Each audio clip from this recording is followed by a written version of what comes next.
superando el impacto económico que va a significar este aspecto de la COVID-19. Doctor Bonadona, muy buenos días. Buenos días, Jimena, un gusto de saludarte y a todos los que nos están observando en esta mañana. Si bien hay una serie de bonos, hay decretos que se han estado dando desde el gobierno nacional, sin embargo las medidas económicas ustedes las están viendo como docentes, como facultativos, a mediano, a corto, a mediano y largo plazo. Se ha visto la predisposición de los organismos internacionales de ayudar a los países a poder superar esta situación. Sin embargo, en el caso de Bolivia, nosotros venimos ya arrastrando una serie de situaciones complicadas, por ejemplo, los indicadores económicos no eran nada positivos el año pasado para pasar al 2020. Teníamos ya un desempleo, veníamos de una crisis de octubre, había muchas dificultades y con todas esas dificultades hemos llegado a este momento en el que nos encontramos, doctor. Bueno, así es efectivamente. Desde el punto de vista de la Universidad Mayor de San Andrés, lo que se ha señalado esto en el comité ejecutivo de la universidad es que la salud es una prioridad y además que hay que salvar vidas ahora, pero a la vez también se deben preocupar de todos los medios productivos. Y para esto lo que se ha observado y se ha leído es que hay organismos internacionales, como es el caso concreto del Fondo Monetario Internacional, en el que la directora general de este organismo lo que señala es que hay que tener una visión completa de los dos fenómenos que estamos viviendo. Ella dice, algunos afirman que existe un conflicto entre salvar vidas y preservar los medios de vida. Y ella afirma más, yo digo que este dilema es falso. Por lo tanto, está aconsejando que debamos tener una concepción integral de las soluciones. Y esto no es algo que lo tomamos porque, bueno, lo dice el Fondo Monetario, sino porque hasta el Fondo Monetario lo dice. Y lo que hemos estado viendo es que hay una visión, primero veamos qué pasa con la pandemia y después veremos cómo arreglamos los problemas económicos. Y para nosotros, el hecho de dividir esta situación de forma metafísica no es la mejor solución. Hemos observado de que en 3 escenarios que se han estudiado, uno fuerte, uno severo y uno extremo, donde se combinan las medidas que se estén tomando para enfrentar la pandemia y las medidas que se toman para poder fortalecer la generación de la producción y mantener el Producto Interno Bruto en nuestro país, lo que hace es precisamente generar las condiciones para poder seguir adelante, no solo en el campo de la salud, sino también en el campo de la producción. En consecuencia, nosotros como universidad se ha hablado de algunos puntos que son muy esenciales tomarlos en cuenta desde la perspectiva de la universidad, y lo que se dice en primer lugar es que si no se hacen estas medidas, pues en vez de caer posiblemente entre un 2 y 3%, si se las hicieran, más bien se puede caer entre un 5 a un 6% del Producto Interno Bruto al final del año. Esto sería terrible porque entraríamos en una recesión, lo que quiere decir que caería la producción, disminuiría el empleo y lo más serio de todo que siempre amenaza a un país como Bolivia es el crecimiento de su población informal, que no se trata de decir, bueno, démosle formas para que se haga formal. En realidad es ver al problema de la informalidad como parte misma de esta economía que cuando tiene problemas lo que utiliza es la economía informal para poder utilizarla como un amortiguador. Entonces, lo que va a crecer es la economía informal y la precariedad del trabajo que significa toda esta economía informal. Por lo tanto, lo que se plantea es un plan integral y una estrategia general contra el COVID-19. Y además, incluyendo las consecuencias económicas.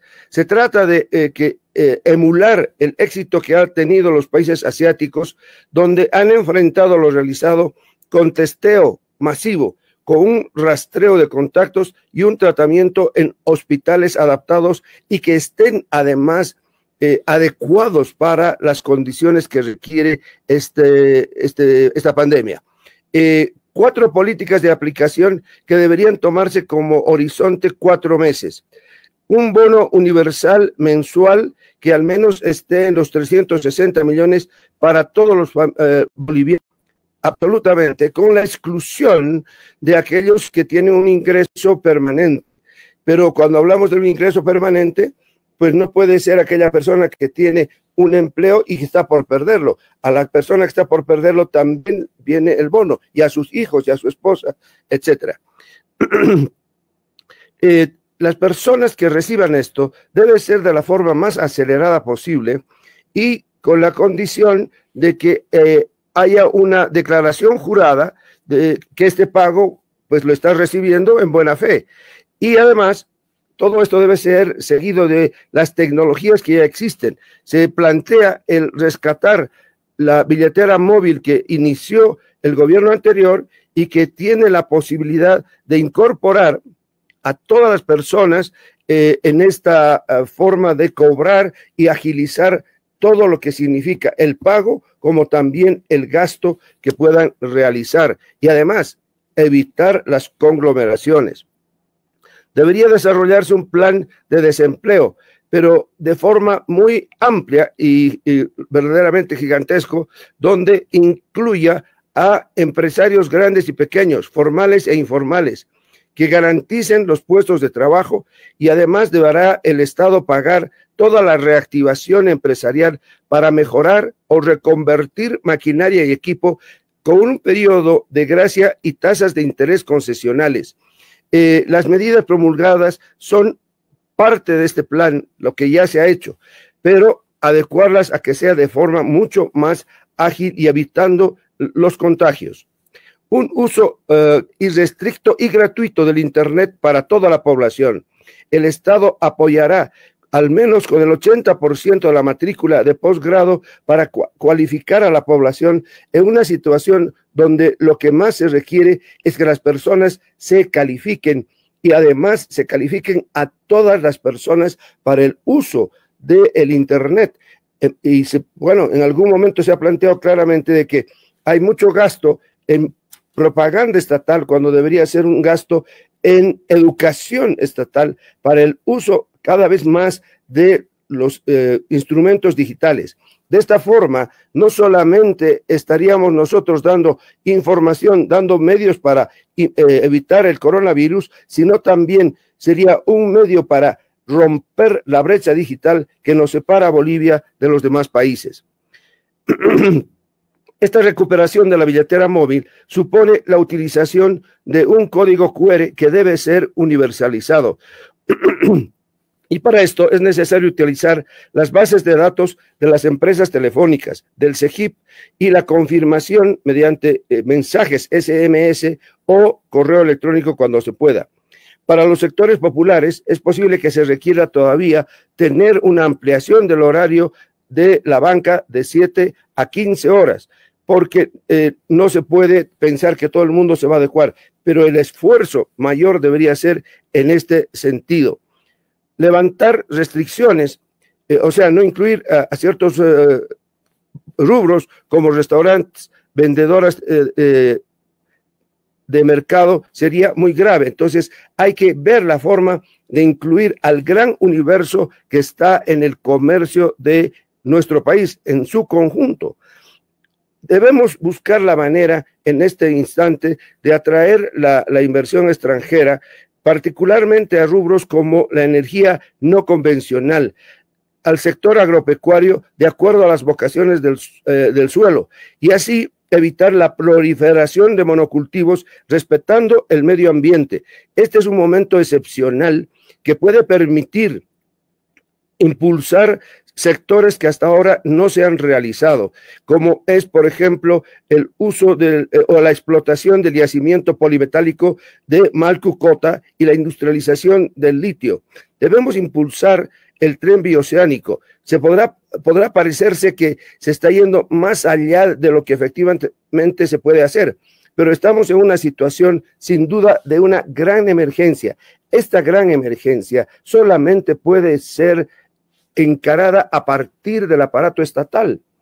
Se podrá decir, bueno, pero entonces hay que acelerar las elecciones.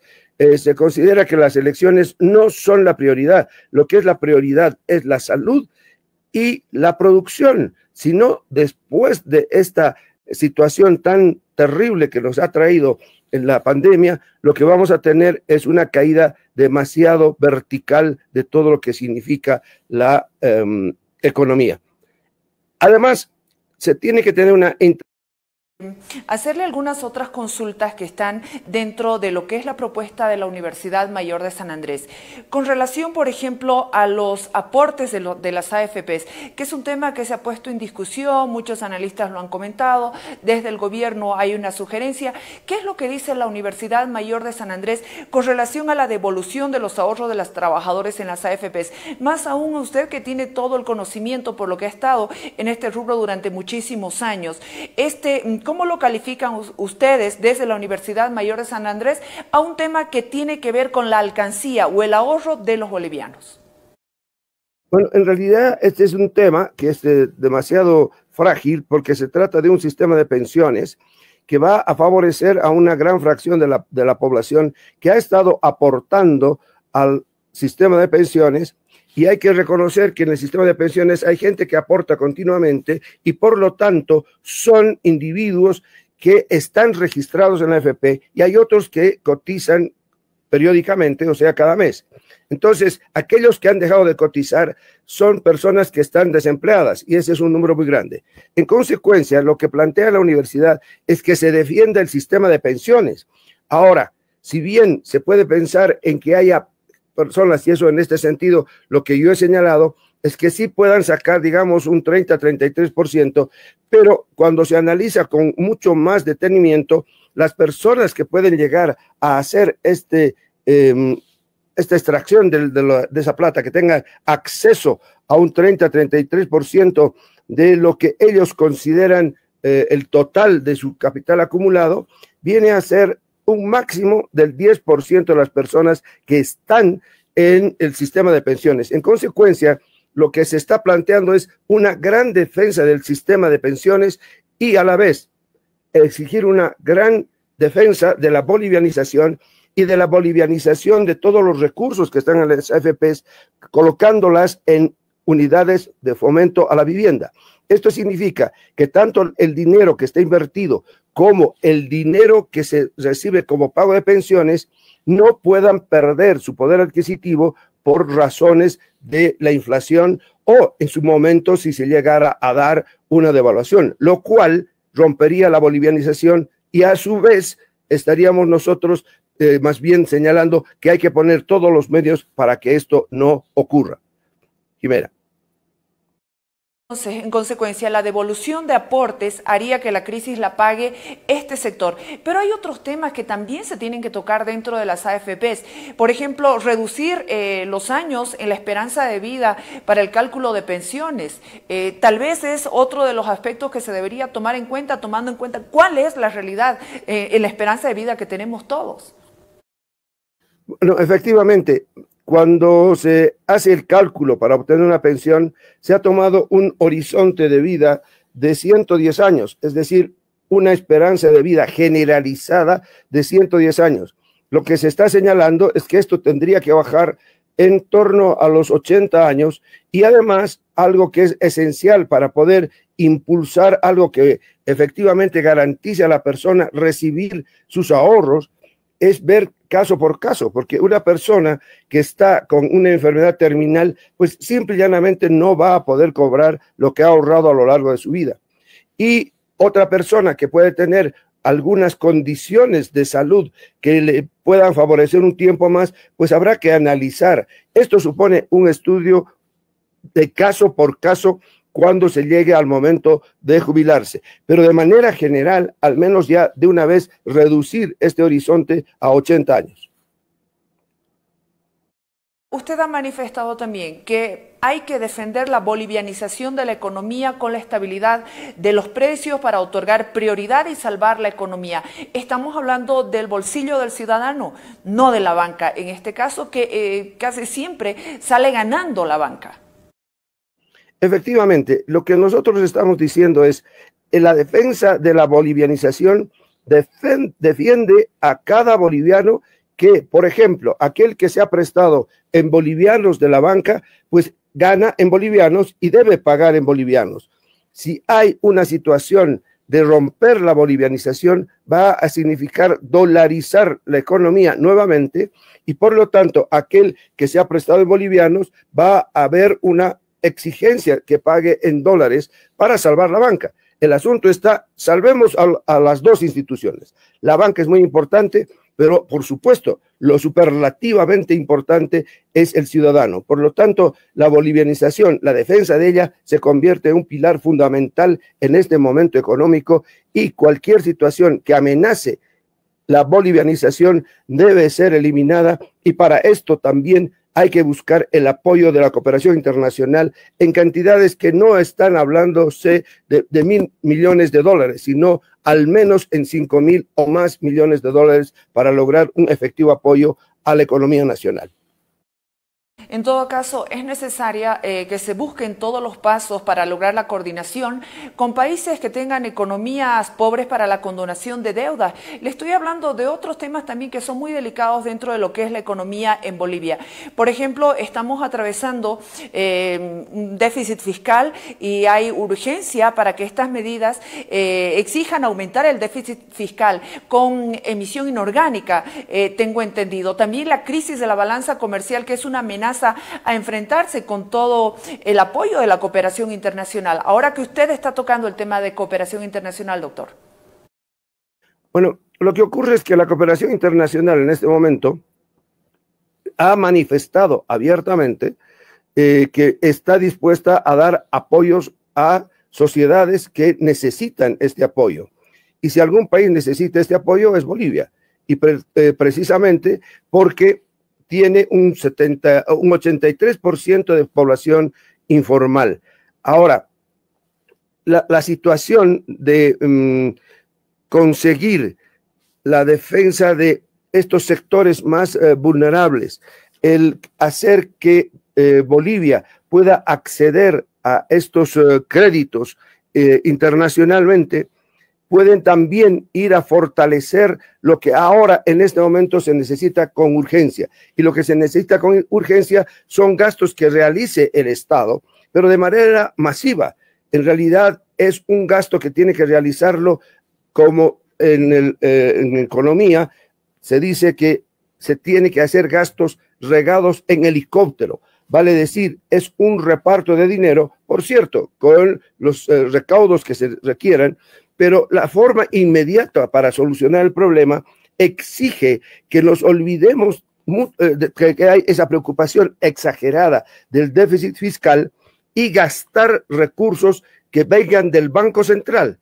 El Banco Central tiene que emitir dinero para lograr que todo el mundo tenga algo de recursos. Y esto, señalaba hace un momento, es para empleadores, empleados, trabajadores y que estén en el sector formal e informal, pero de manera que no dejemos que se muera la economía nacional exactamente porque ahora estamos enfrentando el coronavirus. Se tiene que enfrentar la parte de salud, pero también la parte económica. Esto significa emitir dinero. ¿Y quién tiene que emitir? El Banco Central de Bolivia. No hay otra alternativa en este instante, pero a la vez esto significa que se pueda negociar un gran apoyo, millonario apoyo. Ya había mencionado la cifra de 5.000 millones, pero también pueden ser el doble de esa cifra. Entonces, porque se requiere que Bolivia, aprovechando esta situación, también dé un salto en el campo comercial, en el campo industrial, en el campo digital, en todo aspecto de la economía y a la vez la salud y la educación. Y esto es posible en este momento. Es posible también que si se pierde esta oportunidad pues, y se la deja para agosto o septiembre, ya no exista del alcance que una economía como la nuestra tiene en esta situación particular. Doctor Bonadona, la coyuntura exige respuestas de emergencia y la necesidad de financiar gastos de manera expedita. Es momento de cuidar vidas, dice la Universidad Mayor de San Andrés, no de mantener una cifra del déficit fiscal. La emisión no se hace en dólares, sino en bolivianos. Doctor, en todo caso, no hablar de solvencia del presupuesto y sí de su sostenibilidad, o sea, de los recursos financieros que apoyen a la producción después del COVID-19. Ahora, estas propuestas que están haciendo desde la Universidad Mayor de San Andrés de manera expedita, coordinada, tiene que darse entre las diferentes instituciones. Estamos hablando de esas instituciones representativas de la sociedad boliviana, los gobiernos, gobierno central, departamentales, locales, universidades, las entidades territoriales, doctor.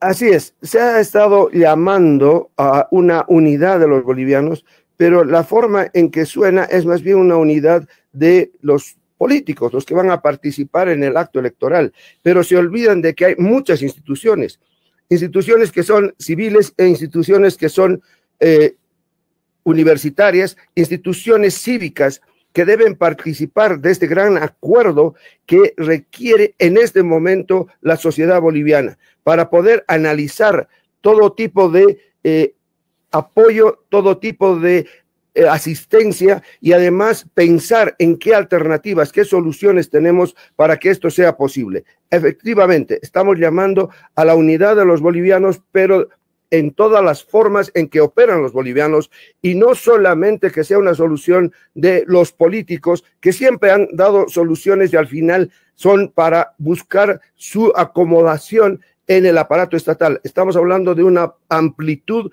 en la unificación donde todas las instituciones puedan decir algo mucho más allá que una mera situación de carácter político, porque estamos hablando de un problema que va de la mano, lo económico con lo de la salud y lo que significa el problema de salubridad en Bolivia.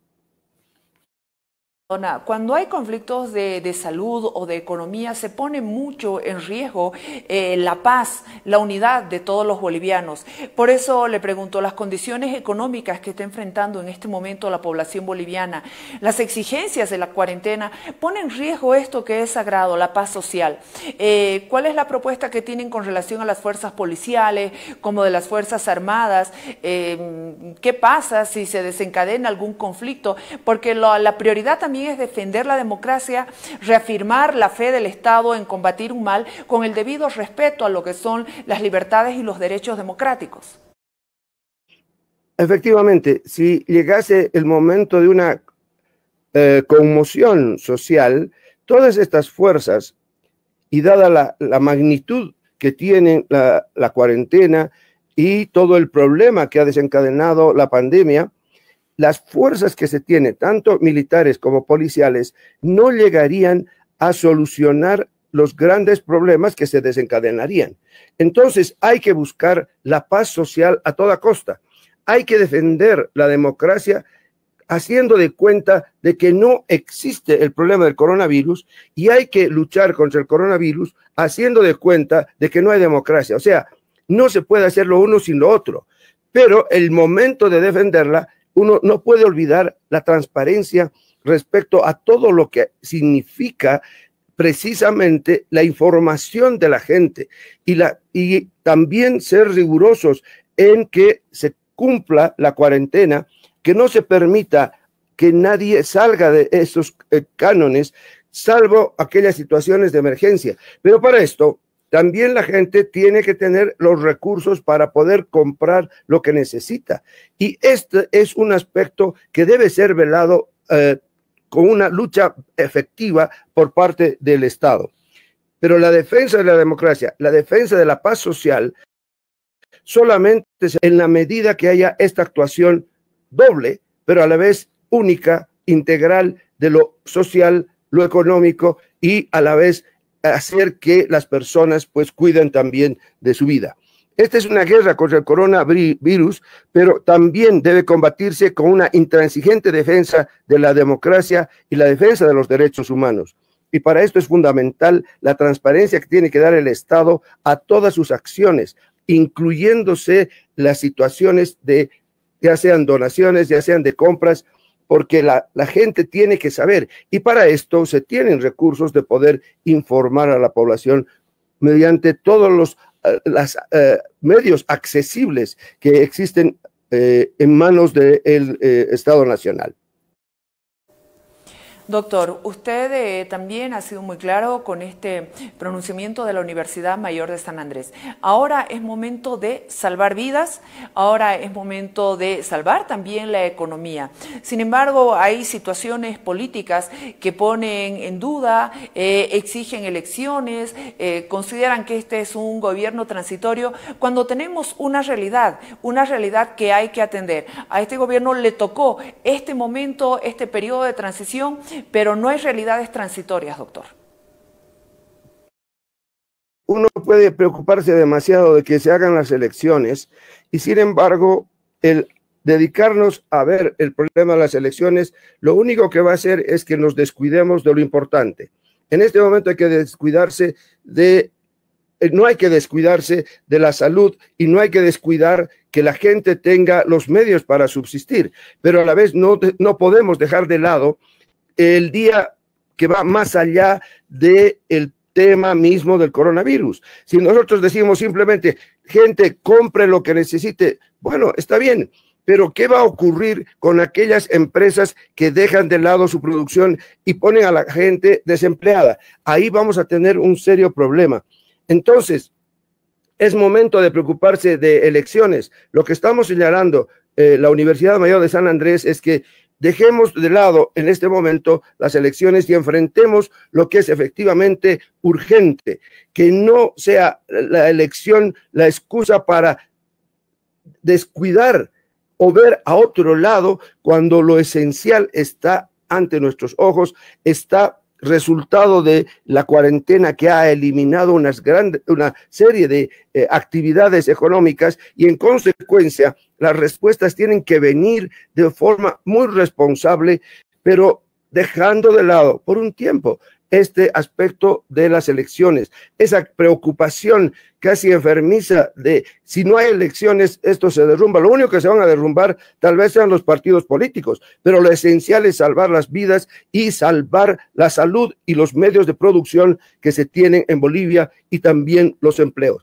Esto es fundamental para que la gente pueda tener un ingreso y estamos hablando del conjunto de las personas, porque en este momento los que eran pobres, digamos, estaban saliendo de la pobreza extrema, han vuelto a la pobreza extrema. Los que estaban ingresando a la clase media han vuelto a la pobreza. Los que estaban en la clase media ven que su techo en el cual estaban protegidos se está desmoronando.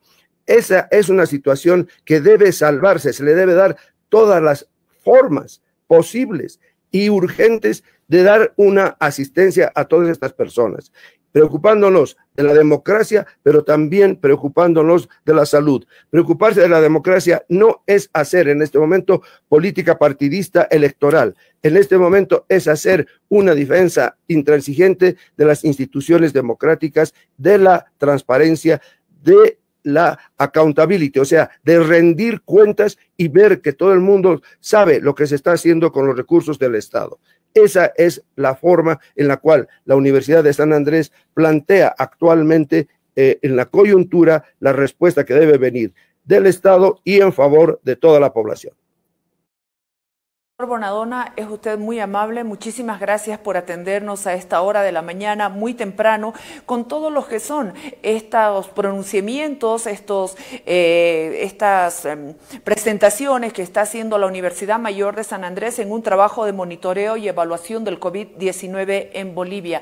El doctor Alberto Bonadona es docente de la Facultad de Economía y él precisamente nos hablaba sobre todo lo que tienen que ser las propuestas socioeconómicas dentro de todo este proceso del COVID-19. Muchas gracias, doctor. Ha sido usted muy amable. Buen día. En realidad, esta es parte de una subcomisión del Comité Ejecutivo de la Universidad Mayor de San Andrés y ha elaborado un documento de unas 40 páginas y lo que hemos hablado es un rápido resumen y las propuestas que salen de este documento. Simplemente quería dejar esto en claro porque significa un análisis mucho más profundo de lo que hemos podido hablar en los breves minutos que hemos tenido. Pero muchas gracias a TVU y consideramos que hemos dicho algo que es esencial para esta coyuntura. Buenos días. Gracias, doctor. 8 de la mañana con 32 minutos. Me voy a ir a la pausa y enseguida vuelve mi compañera María René Ocampo para continuar con la edición meridiana de TVU Noticias. Gracias y conmigo será hasta la noche en el Jaque Mate.